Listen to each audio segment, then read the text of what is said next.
Hi, I'm Erin. I'm Pablo. I'm Angie. I'm Bruno. And today we're going to talk about Democracy And capitalism? In Asia.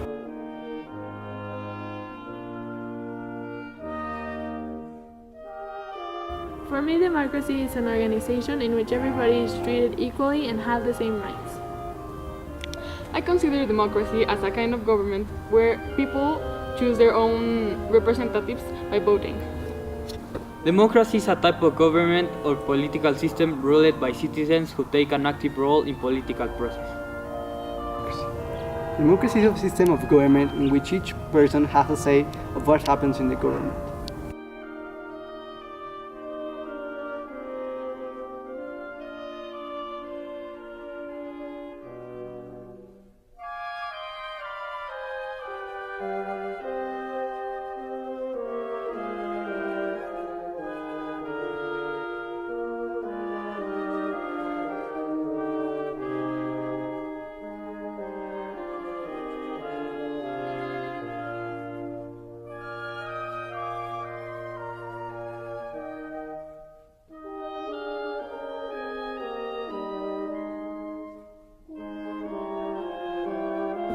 Capitalism was proposed by Adam Smith, in which he stated that economy and the state should be separate and that everyone had the right to free market. In my opinion, capitalism is an economic system based on private ownership. Capitalism is a system in which economy relies on market forces to allocate goods and resources and to determine prices. Capitalism is basically a type of economy in which you use your own resources to make money.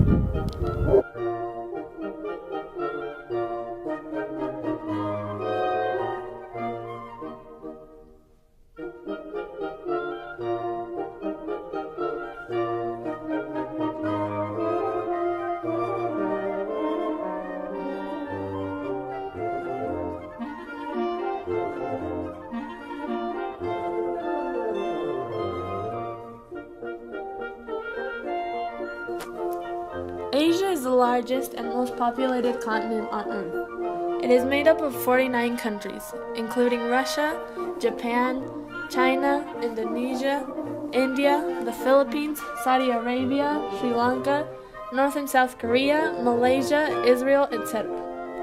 Of these 49 countries, currently only 15 are considered democratic. This number has grown greatly since the 19th century.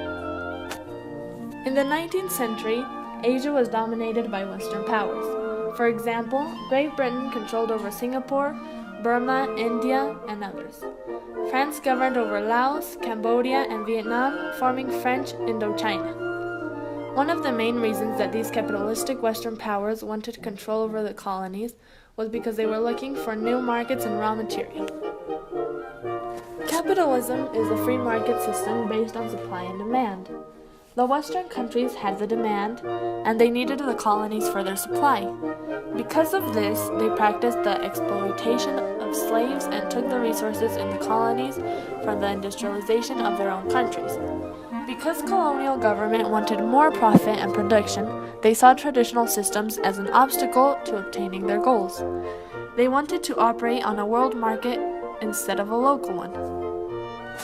The problem for the colonies, however, was that as local farmers faced a developing world market, economic instability grew. For example, in a traditional local market, if a farmer had a bad harvest, prices would go up because the supply was less than the demand. If the farmer had a good harvest, the prices would go down and supply rose. This was actually true local capitalism. But when prices for the harvest started being set by the world market, it didn't matter if the supply was high or low. The prices stayed the same and the local farmer could no longer compete. This opened the door to the destruction of the local farm in favor of the commercial development.